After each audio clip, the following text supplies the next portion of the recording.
भद्रा ए विवाह रे तू सतरे खुशी तो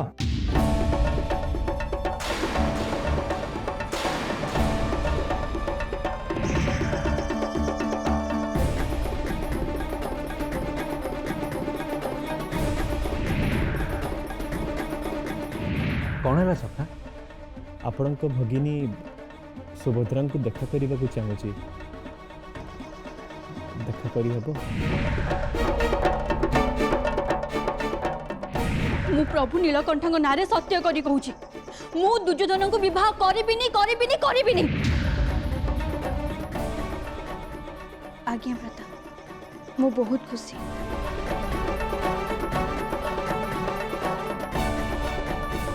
एमिति केमिति हैला टिके आगु तो सुभद्रा नीचे मना करुथिले।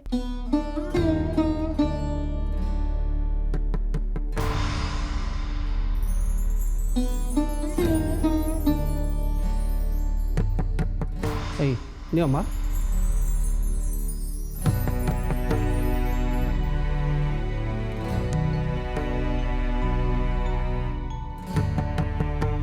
एबे नियो ए श्रीफल प्रभु को पाखरे भांगी दियो मनरे तुम स्वामी कथा भाविक भांगिब विवाहर सकल विपत्ति दूर हो।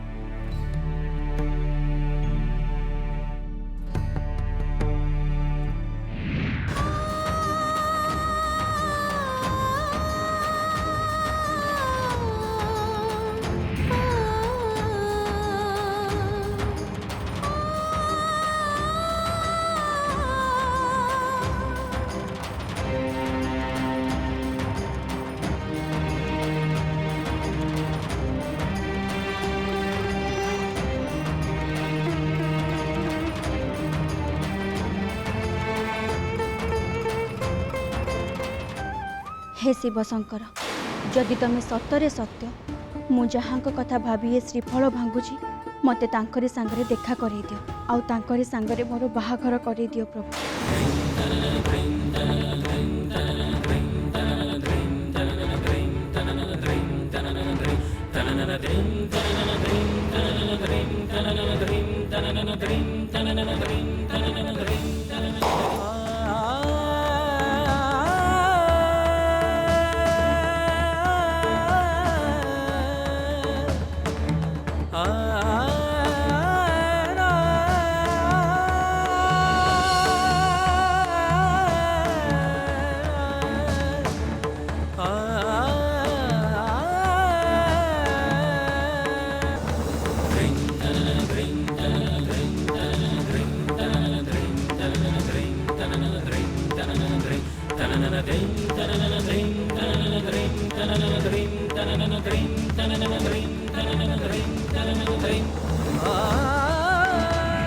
अस्त काल माँ सरस्वती मूर्ति को देखा मते भल लगे भ्राता।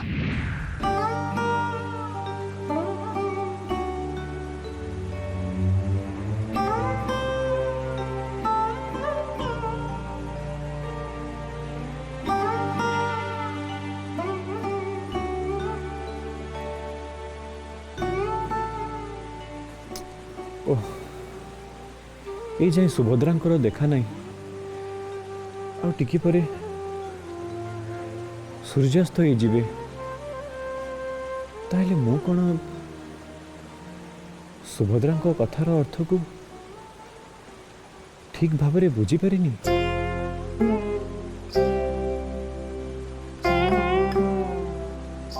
किमिति सेवा एठी को आसी पारिबे जहाली भी से राजकन्या मंत्री कटुआड़ पारिषद सेमान को आखि को फांकी से पहुँचवा असंभव। एबे सन्यासी को पुणी सन्यास मार्ग रे फेरी जीवाकू हब।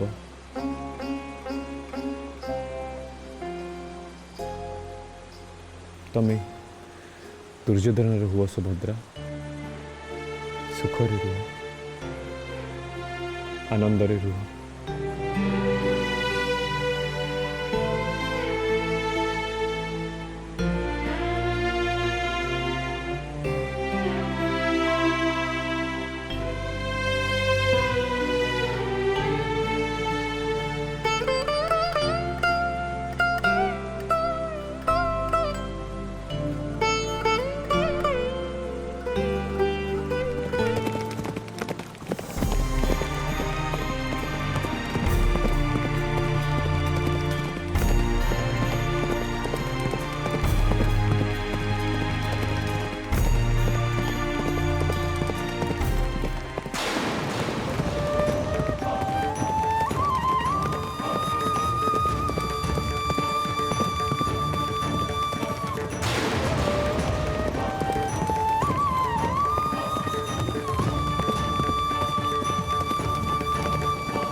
ସୁଭଦ୍ରା।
हे मोर पारिषद वर्ग, हे मोर आत्मीय,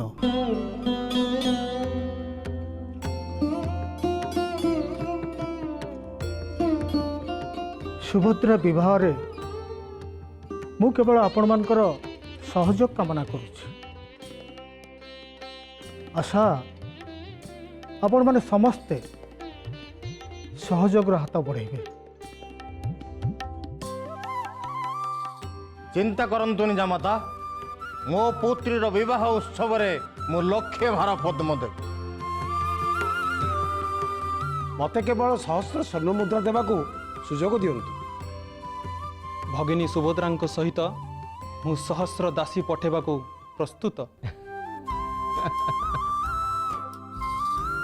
आपण मानकर स्नेह भल पाइबा पाखरे आमे कृतज्ञ, किंतु आपण मानकर से सहयोग द्वारिका ପାଇଁ दरकार नहीं। तेबे क्यों सहयोग कथा कहउछन द्वारिकाधीश? आपण को लगी आमे तो सब सहयोग ପାଇଁ राजी अछु। कान्हार वचन को बोधे आपण माने हृदयंगम करी नाहती। आशा करे पिता वसुदेव आपण मानक सम्मुखरे ताहा स्पष्ट करदेबे।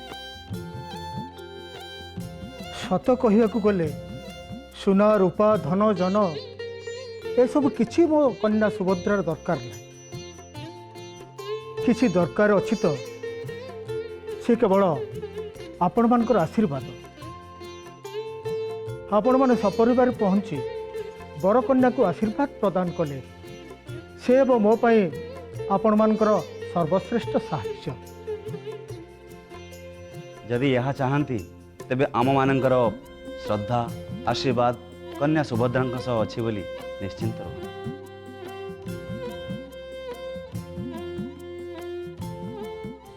द्वारिकार राजपिता वसुदेव कृष्ण और बलराम कर जय हो।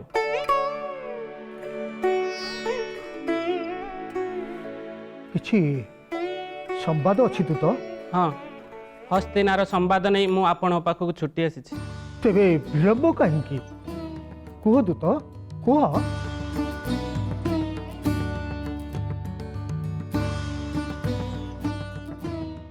एमिति सर्वसम्मुखरे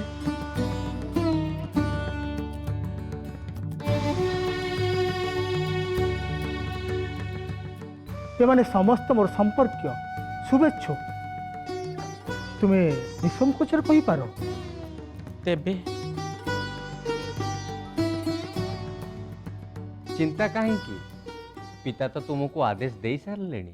तेबे शुणु, जो हस्तिना राज्य को आपण कन्यादान करने को चाहते ସେହି ହସ୍ତିନା ରାଜ୍ୟରେ ଏବେ ପ୍ରଜା ଆନ୍ଦୋଳନ ବ୍ୟାପିଛି।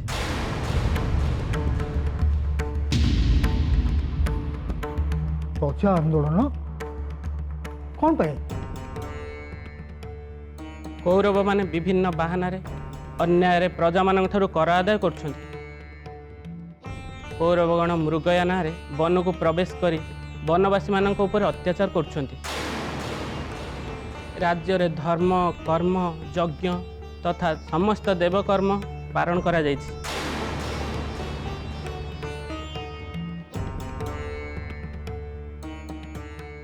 ମୋ ଜାମାତା ଦୁର୍ଯ୍ୟୋଧନଙ୍କ ରାଜ୍ୟରେ ଜାମାତା କାହାକୁ କହୁଛନ୍ତି ପିତା? ଏଯାଏଁ ବିବାହ ହେଇନାହିଁ ଯେ।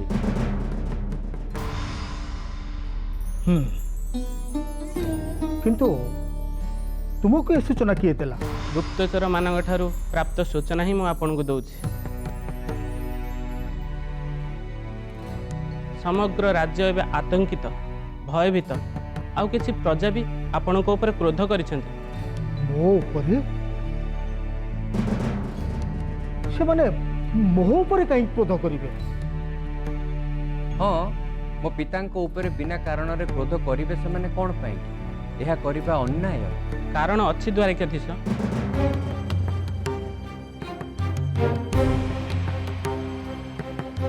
କାରଣ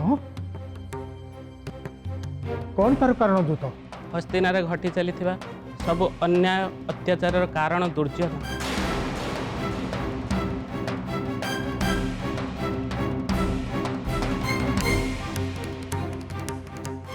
ଆଉ ଆପଣ ସେଇ ଦୁର୍ଯ୍ୟୋଧନକୁ ହିଁ ଜାମାତା କରିବାର ନିଷ୍ପତ୍ତି ନେଇଛନ୍ତି। ଦେବୀ ସୁଭଦ୍ରାଙ୍କ ଭଳି ରାଜକୁମାରୀକୁ କ'ଣ ଉତ୍ତମ ପାତ୍ର ମିଳିବେନି ଯେ ସେ ଦୁର୍ଯ୍ୟୋଧନଙ୍କର ପାଣି ଗ୍ରହଣ କରିବେ?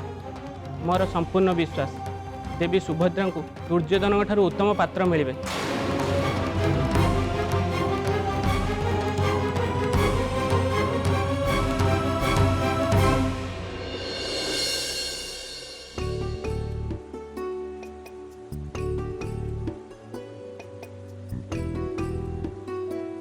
ମୁଁ ହୁଏତ ତମ ପାଇଁ ସୁପାତ୍ର ହେଇପାରେ ନା ଭଦ୍ରା, ସନ୍ନ୍ୟାସୀ ମୁଁ। କାଲି ସକାଳେ ଜପତପରେ ବ୍ୟସ୍ତ ରହି ହୁଏତ ତମ ଯତ୍ନ ନେବାରେ ଅବହେଳା କରିବି।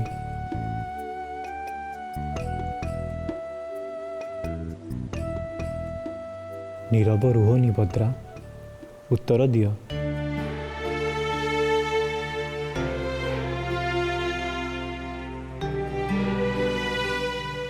ବିବାହ ଗୋଟେ ସାଧାରଣ ନିଷ୍ପତ୍ତି ନୁହେଁ ଭଦ୍ରା।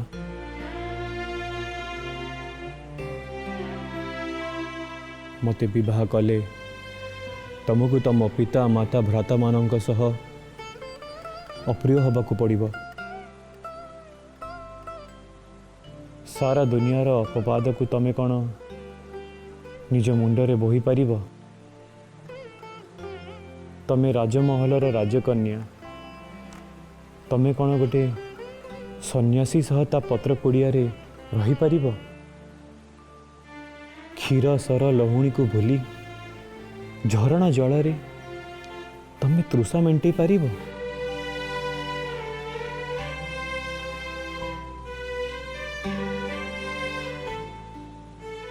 ନାରୀର ମଥାରେ ଭାବପ୍ରବଣତାର ସିନ୍ଦୁର ଶୋଭା ପାଇନି ଭଦ୍ରା। ଭାବି ଦେଖ କ'ଣ କରିବ ତମେ? ଭଲରେ ଚିନ୍ତା କରିକି କୁହ ସୁଭଦ୍ରା। ଚିନ୍ତା କର, ବାରମ୍ବାର ଚିନ୍ତା କର।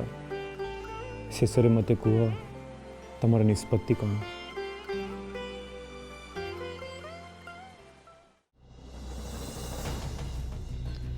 ବିବାହ ପୂର୍ବରୁ ଏ ବିଷୟରେ ଭାବିବାର ଥିଲା। ଏବେ ବି ବିବାହ ହେଇନି ସତ୍ୟ କି? ମୁଁ ତ ଭାବୁଛି ଏ ବିବାହ ଉତ୍ସବକୁ ବର୍ତ୍ତମାନ ସ୍ଥଗିତ ରଖିବା ଉଚିତ।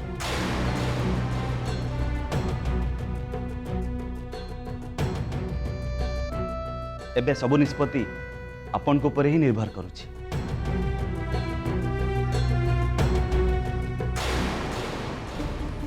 ନା, ସୁଭଦ୍ରା ସହିତ ଦୁର୍ଯ୍ୟୋଧନ ବିବାହ ନିଶ୍ଚିତ ହେବ।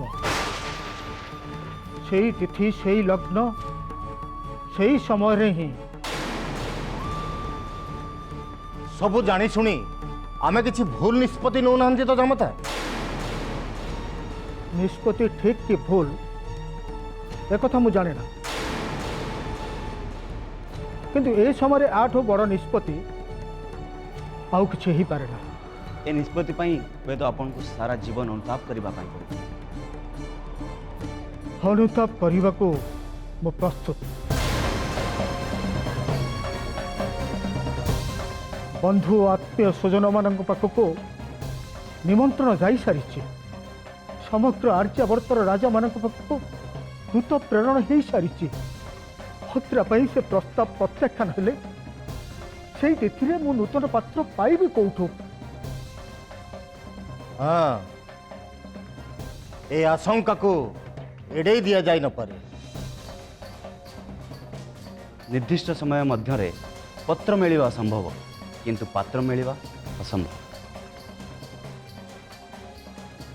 ଅସମ୍ଭବ ବୋଲି କୁହନ୍ତୁନି, ହୁଏତ ପାତ୍ରଟିଏ ସନ୍ଧାନ କରିବା କଷ୍ଟକର ହେଇପାରେ। ମୋତେ ଲାଗୁଛି ସୀମିତ ସମୟ ମଧ୍ୟରେ ସୁଭଦ୍ରାଙ୍କ ପାଇଁ ଉପଯୁକ୍ତ ପାତ୍ର ମିଳିବା ଅସମ୍ଭବ। ଆଦୌ ନୁହେଁ। ଯଦି ଆପଣମାନେ ମୋ କଥାକୁ ବିଚାରକୁ ନେବେ, ତାହେଲେ ମୁଁ ଆପଣମାନଙ୍କୁ ଗୋଟେ ପ୍ରସ୍ତାବ ଦେବି।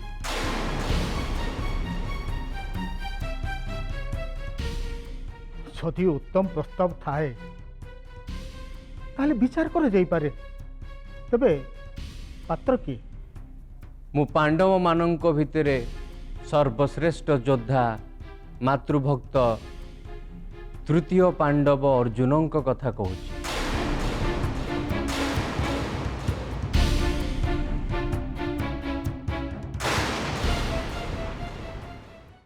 ଆପଣମାନଙ୍କୁ କେମିତି ଲାଗୁଛି ମୋ ପ୍ରସ୍ତାବ? ଆପଣମାନଙ୍କ ମନକୁ ପାଉଛି ତ? ତୃତୀୟ ପାଣ୍ଡବ ଅର୍ଜୁନଙ୍କ ଠାରୁ ଆଉ ଭଲ ପ୍ରସ୍ତାବ ନଥାଇପାରେ। ସେ ଗାଣ୍ଡିବଧାରୀ ଅଖିଳ ବିଶ୍ୱର ବିଜୟୀ ପୁରୁଷ। ମୋତେ ଲାଗୁଛି ସୁଭଦ୍ରାକୁ ବିବାହ କରିବା ପାଇଁ ସିଏ ହିଁ ଏକମାତ୍ର ଯୋଗ୍ୟ ପୁରୁଷ। ଅର୍ଜୁନଙ୍କ ଭଳି ଜାମାତ ମିଳିଲେ ଦ୍ୱାରିକାର ଶ୍ରୀବୃଦ୍ଧି ହେବ। ଯଦି ସମସ୍ତେ ଏ ପ୍ରସ୍ତାବରେ ଏକମତ ତାହେଲେ ବିଳମ୍ବ କାହିଁକି କୃଷ୍ଣ?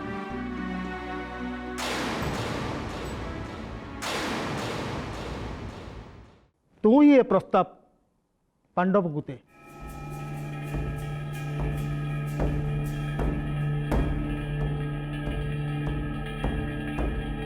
ନା, ଅର୍ଜୁନ ସହିତ ସୁଭଦ୍ରାର ବିବାହ ମୁଁ କେବେ ବି ହବାକୁ ଦେବିନି। ସୁଭଦ୍ରାର ବିବାହ ହେବ ତ କେବଳ ଦୁର୍ଯ୍ୟୋଧନ ସାଙ୍ଗରେ।